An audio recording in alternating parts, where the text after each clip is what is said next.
Existem algumas pessoas que elas não estão dentro daquilo que propriamente se chama de vida religiosa. Elas não ocupam uma função dentro de alguma entidade ligada à fé, mas dentro daquela vida que elas vivem, do chamado que elas recebem de Deus, essas pessoas vivem com tamanha excelência e tanta dedicação ao Senhor que elas acabam sendo de extrema relevância e importância para o povo de Deus. E hoje eu quero apresentar para você um homem chamado Daniel, que mudou a vida de muita gente pela sua vida. Olá, seja bem-vindo. Aqui nós estudamos a Bíblia.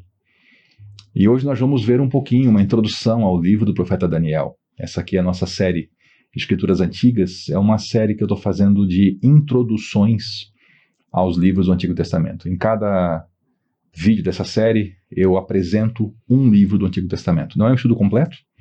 Eu agora estou junto com vocês estudando o Novo Testamento, aí sim, um estudo bem detalhado. Mas aqui eu quero fazer isso, apresentar um livro do Antigo Testamento com um olhar lá no Novo Testamento. Porque, afinal de contas, eu e você já sabemos que o Antigo Testamento aponta para Jesus Cristo. Então nós estudamos o Antigo para conhecer melhor as coisas sobre Jesus. E hoje eu lhe convido aqui a conhecer, então, o profeta Daniel. Que personalidade, que ser humano especial. Daniel ele viveu 6 séculos antes de Cristo, e esse homem vivia a sua vida lá na terra de Judá, terra do povo de Israel, quando uma invasão chegou. A Babilônia chegou e arrasou tudo, e acabou com o reino de Judá, e levou o povo como cativos, né, para o cativeiro, para o exílio na Babilônia. Daniel foi um desses cativos, muito jovem ainda. Ele foi levado para lá e ele viveu a sua vida no cativeiro. Mesmo quando o cativeiro acabou, Daniel estava envolvido em atividades que Deus concedeu a ele, que serviram a Deus de uma maneira que hoje ainda tem impacto sobre nós. Para você ter uma noção, Daniel, ele escreveu sobre coisas que eu e você ainda aguardamos o acontecimento delas. Daniel escreveu sobre coisas da história antiga e escreveu sobre coisas da história futura ainda. Um homem de um caráter formidável. Ele e mais 3 amigos, no começo da história do livro de Daniel, eles aparecem ali, né? E todos com caráter mesmo, sabe, gente íntegra, gente espetacular. E Daniel escreveu, então, seu livro, que contém a primeira metade são histórias, e a segunda metade são profecias. E que jeito fantástico de viver a vida foi o de Daniel. Então, eu vou lhe contar um pouquinho desse panorama, né? Daniel, jovem, vai para a Babilônia. Lá chegando, acontece uma seleção. Isso era muito comum nesses reinos antigos que invadiam outras terras. Eles absorviam os melhores recursos. E reis muito inteligentes entendiam que haviam recursos humanos que precisavam ser absorvidos também. Então eles não só pegavam ouro, prata, alimentos, terras, eles pegavam gente. Então houve uma seleção, houveram testes, né? E aí muitos jovens do povo de Israel foram selecionados para servirem na corte real. Eles iam ser funcionários públicos do rei. E aí, claro, receberiam uma vida mais confortável, não seria uma vida de escravo, e aí serviriam, então, ao governante. Daniel foi um desses, e seus amigos também, seus amigos mais chegados também estavam lá. E aí eles foram separados junto com um monte de gente de diversos povos invadidos para um período de preparação. Eles eram preparados para a função que iam exercer, então eles eram treinados, aprendiam o idioma, aprendiam os costumes, o ofício que iam realizar e recebiam uma alimentação especial. E aí tinha um problema. Daniel e seus amigos, eles eram judeus seguidores da lei de Moisés. E eles não deveriam se contaminar com alimentos que eram proibidos ao povo de Israel. E o alimento do povo de Israel, chamado alimento kosher, né? Hoje, sim, depois de Cristo aparece esse nome, mas o conceito já estava muito antes. O animal tem que ser abatido do jeito certo, não basta ser o animal certo, o abate tem que ser correto, né? E, enfim, tudo tem a preparação correta. E eles estavam naquela situação, como comer essa comida? E aí eles têm uma ideia, eles chamam lá o encarregado e fazem assim, deixa a gente comer só legume, porque legume não tinha problema. Não é que eles eram vegetarianos, é que todo o resto eles não tinham como identificar se era kosher, e pior, eles sabiam que não era. Então ele falou, deixa a gente comer só legume. E aí o encarregado falou, mas aí vocês me botam em uma situação. Isso está no capítulo 1, tá? Porque só legume vocês vão ficar desnutridos. E aí quando o rei fizer a inspeção e ver que vocês estão mal, eu que vou pagar o pato. Eu que vou pagar por isso. E aí eles têm uma ideia, faz um teste com a gente. Só 10 dias. Durante 10 dias, deixa todo mundo comer de tudo e a gente só no legume. Quando passou os 10 dias, o sujeito voltou, olhou para esses Daniel e seus amigos e percebeu que eles estavam com uma aparência mais vigorosa do que todos os outros. Ele falou, então legume para vocês agora. E assim eles conseguiram se manter dentro da dieta ritualística judaica, né? E aí, segue a vida, né? Segue, e esses jovens vão então para suas funções na corte e vão vivendo a sua vida. E isso vai impactando a corte e também tem impacto no povo de Israel e tem impacto para a gente hoje e tem impacto para a gente no futuro. Então eu vou aqui, como eu sempre faço nessa série, né, pegar alguns pontinhos aqui do livro para lhe apresentar e então lhe dizer aqui coisas que são relevantes para nós. O rei daquela época era o rei do mundo, Nabucodonosor. Ele teve um pesadelo e acordou perturbado. E aí ele queria que algum mago, encantador, trouxesse para ele a solução. Os sábios, né? Os sábios. E Daniel estava contado entre os sábios já. E aí o pessoal dizia, então, rei, fala qual foi o sonho e a gente interpreta. Ele falou, não, vocês vão fazer trapaça. Eu quero que vocês digam o sonho e me interpretem, né? E aí, como ninguém podia dizer, ele falou, matem todos os sábios. E essa conversa chegou lá para Daniel, né? Eles eram chamados de astrólogos, porque não é astrólogo no termo que a gente pensa hoje, tá? De fazer horóscopo em jornal. É porque eles usavam várias referências, inclusive a posição dos astros. E isso chegou em Daniel, que todo mundo ia morrer, e Daniel falou, deixa eu entrar nessa história aí. Não chamaram ele, mas ele ia morrer junto também, né? E ele falou, beleza. Aí ele foi lá, então, resolveu se preparar, né? Ele com seus amigos, e pediu que todo mundo fizesse orações a Deus. E quando ele estava dormindo, Deus deu revelação para ele do que era. E eu vou lhe contar esse sonho porque ele tem impacto para a gente hoje. Tá? Um impacto indireto, assim, de ensino, mas impacto histórico também. Então, Daniel apareceu lá para o rei e falou assim, rei, aconteceu o seguinte, você estava lá sonhando e você olhou e viu uma grande estátua, né? Uma cabeça de ouro, e você viu aqui, essa região aqui já era prata, né? Aí você viu ali o abdômen, a parte mais baixa era de bronze, umas pernas de ferro, e os pés já eram misturados ali, uma mistura de ferro e barro. E aí foi cortada uma rocha, sem o uso de mãos humanas, assim, né? Foi uma coisa sobrenatural, e ela foi lançada sobre os pés da estátua, a estátua inteira ruiu, e essa rocha cresceu e virou uma montanha e dominou o mundo todo. Foi isso que você viu. Aí o rei já parou, porque ele não contou aquilo para ninguém.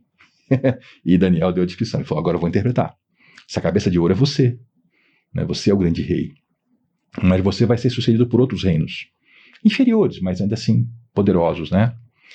E a gente entende depois, né? Babilônia, o ouro, depois vem a Pérsia, depois vem a Grécia, depois vem Roma, e aí depois vem toda aquela história de Roma ruindo e a mistura ali da nobreza, casando com gente que não era de família real.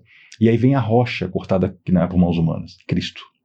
Né? E ela faz ruir essa sequência de impérios, e aí se torna a montanha que domina todo mundo, no sentido que Cristo é o Senhor de toda a criação. Mas a gente sabe que isso ainda aguarda um cumprimento pleno na volta de Jesus. E aí, bom, o Nabucodonosor viu isso aqui, e aí ficou assim, admirado daquilo ali, e ele pôs Daniel num cargo muito alto e encheu ele de presentes, né? E designou ele governante da província da Babilônia, que assim, a Babilônia tinha a cidade, tinha uma província ali em torno da cidade, e aí tinha todos os reinos que eles dominavam.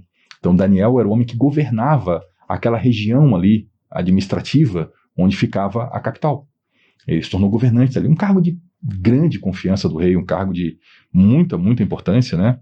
E o próprio rei Nabucodonosor, que era um homem pagão, ele disse a seguinte frase, disse a Daniel, não há dúvida de que o seu Deus é o Deus dos deuses e o Senhor dos reis e é aquele que revela os mistérios, pois você conseguiu revelar esse mistério. Veja que Daniel leva um rei pagão a glorificar o Senhor Deus. Mas tem um problema, né? Era um rei pagão. O que Nabucodonosor faz com isso tudo?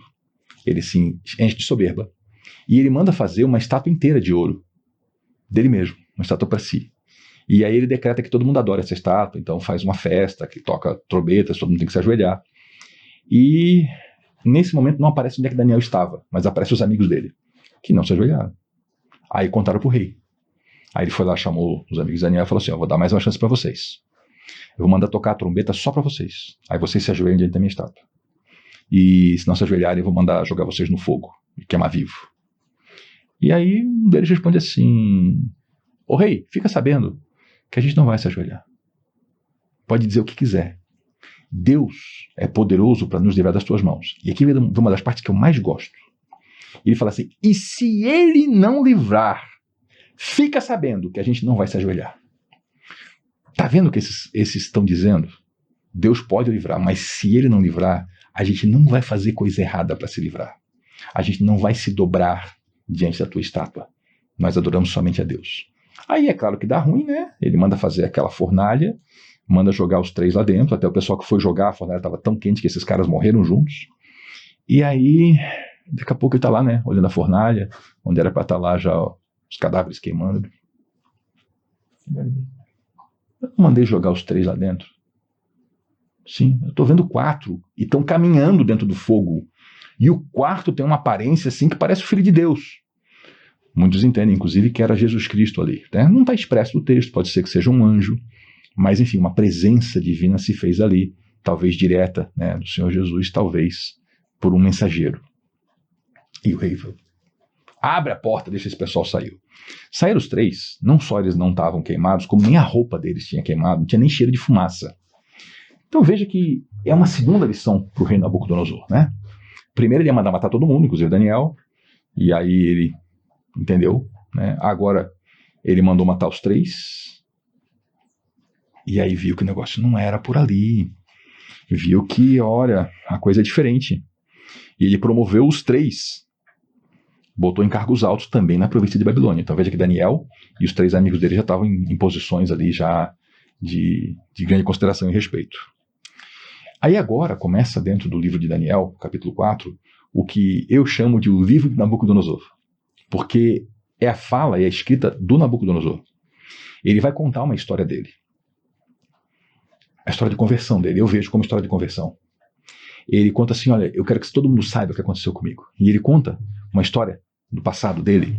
E ele fala que ele teve um sonho, né? E foi um sonho muito, muito estranho. Ele viu uma grande árvore, e a árvore crescia, né? E aí vinham tudo quanto era bichinho, e se aninhava ali. E aí veio então uma visão que foi dada uma ordem, derrubem a árvore, né? E acorrentem o tronco ali no chão. E um anjo veio, deu essa ordem, ele ficou vendo aquela árvore maravilhosa ser destruída, né? E ser colocada ali uma corrente prendendo aquele tronco ali, em sinal de que a árvore foi destruída e aprisionada ainda. Claro que isso tudo ele entendeu que era algo profético e metafórico, né? E era para... Aí a cena era horrível, derruba a árvore, arranca as folhas, espalha os frutos, né? E aí ele entendeu que aquele tronco, né, foi dito, olha, esse tronco vai ser molhado do orvalho do céu e vai ficar com os animais da terra, né? E vai se comportar como um animal até que passe o tempo determinado. E a decisão é anunciada por sentinelas, e os anjos declaram o veredicto, para que todos que vivem saibam que o Altíssimo domina sobre os reinos dos homens e dá a quem quer, e põe no poder o mais simples dos homens. E aí Nabucodonosor fala assim, esse é o sonho que eu tive. E aí ele chamou Daniel para interpretar. E Daniel falou assim, olha, a interpretação é o seguinte, tu és a árvore, e tu vai ser cortado, e tu vais vivendo que nem um bicho, tu vai para o mato, tu vai perder a tua sanidade, e tu vai viver com os animais, e tu vai ser molhado pelo orvalho, e vai viver realmente como um bicho, né? Vai perder o teu trono, a tua glória, mas depois, ao final, porque no próprio sonho, né, ele via que havia uma mudança. E Daniel fala assim, olha, até que passe esse tempo tu vai viver assim. Depois tu vai ser restituído e vai ser devolvido a ti o teu reino e tudo mais. E aí Nabucodonosor está contando essa história do meio do livro de Daniel, né? E ele fala assim, ó, tudo isso aconteceu 12 meses depois, quando ele estava andando pelo palácio dele, no terraço, e ele fala a seguinte frase, né? Você vê que Nabucodonosor tem um problema de arrogância. Isso é lição para nós.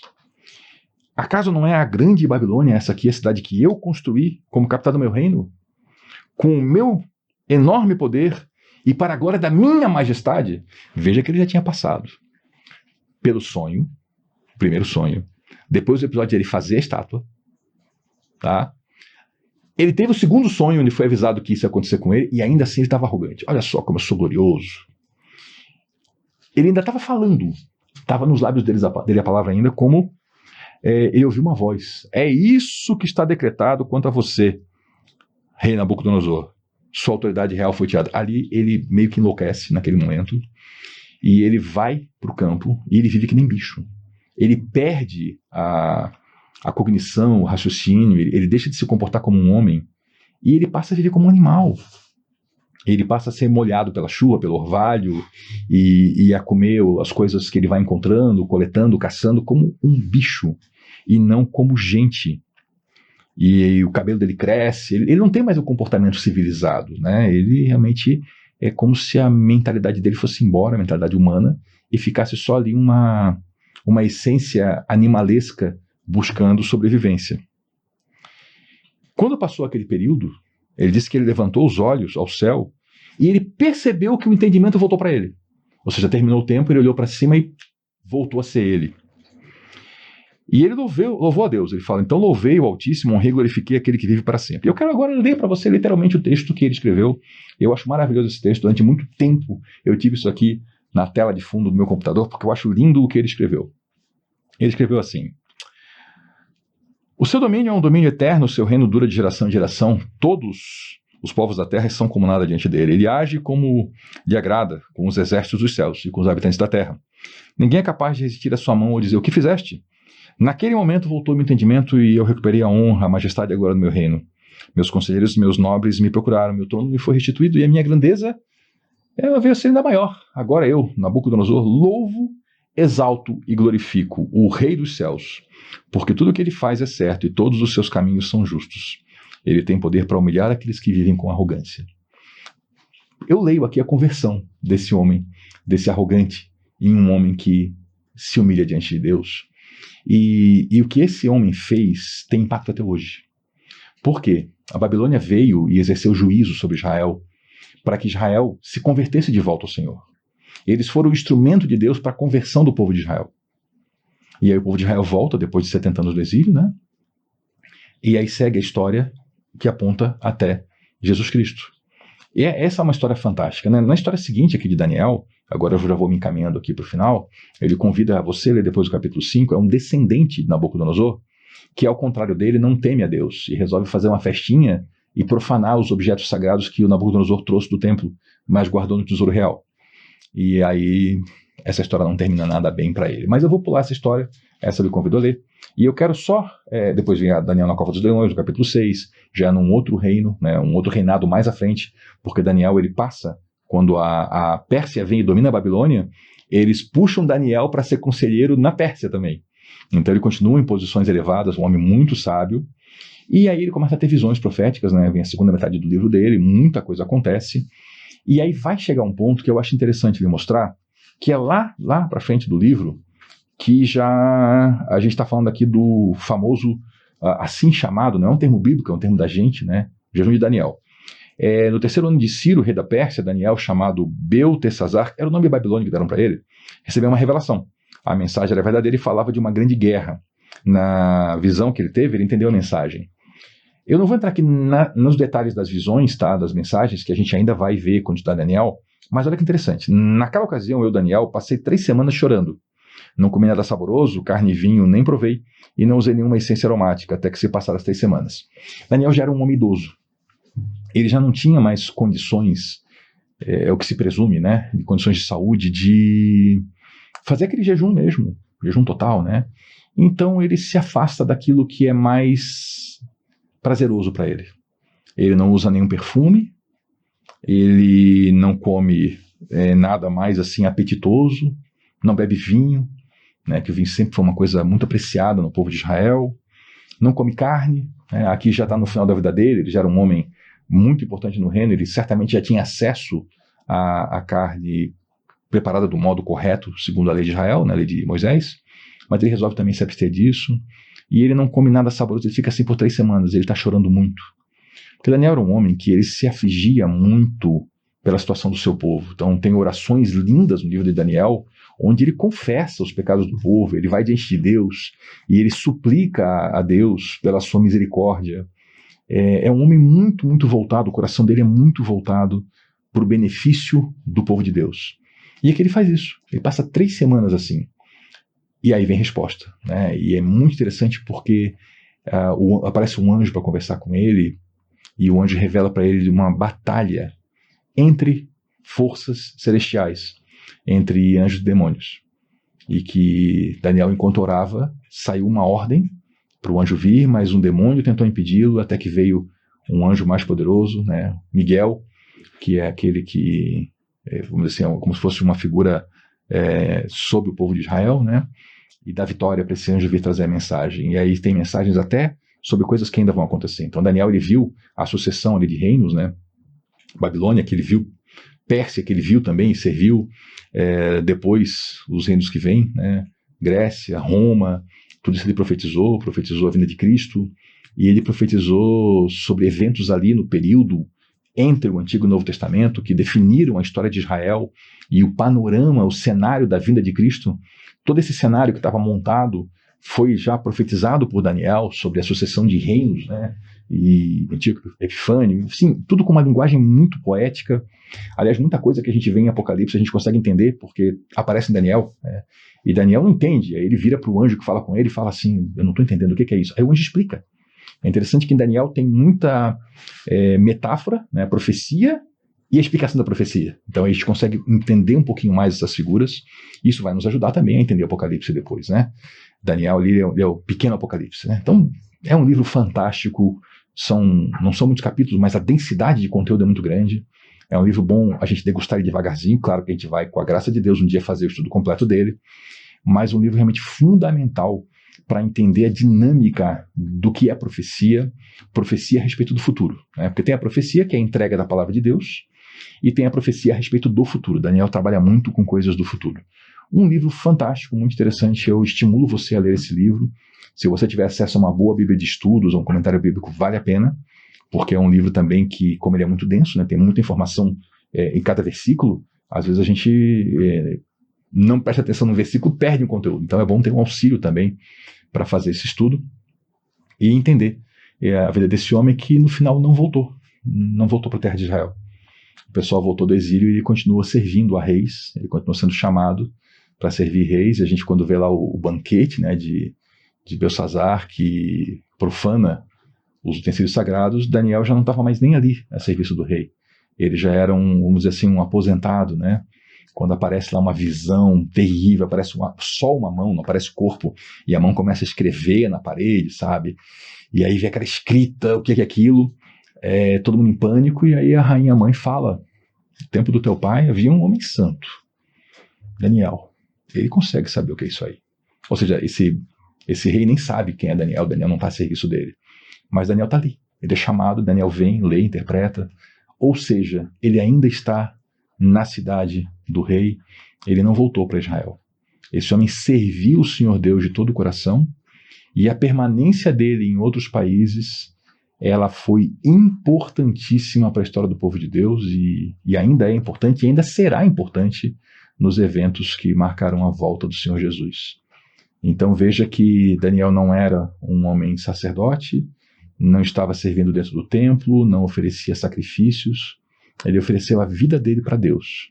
E na posição que ele estava, Deus usou esse homem de maneira fantástica, um homem com uma personalidade séria, temente a Deus, um homem fiel à palavra de Deus, um homem que sentia dor pelo pecado do povo, um homem que não achava aquilo tudo bem, ele sofria, e ele confessava aquilo a Deus, ele pedia a ajuda de Deus, um homem de uma vida exemplar, que é assim então exemplo para nós também, exemplo de santidade, de fé, de amor, de busca. E um livro maravilhoso. Eu fico repetindo isso porque é um daqueles livros que realmente me fascina, o livro de Daniel. Espero que esse livro também fascine você, espero que você leia Daniel, e espero que você estude esse livro com profundidade, porque é bastante coisa, muita coisa interessante. E como eu já lhe disse, com a graça de Deus, um dia nós chegaremos e faremos o estudo completo juntos, capítulo por capítulo, verso por verso. Enquanto esse dia não chega, eu convido você a segunda-feira aqui já no canal, voltar aqui e acompanhar os nossos estudos do Novo Testamento, para a gente prosseguir aí sim, capítulo por capítulo, verso por verso, e avançando nos nossos estudos. Muito obrigado pela sua companhia, Deus lhe abençoe e volte na segunda-feira, porque aqui nós estudamos a Bíblia. Até lá.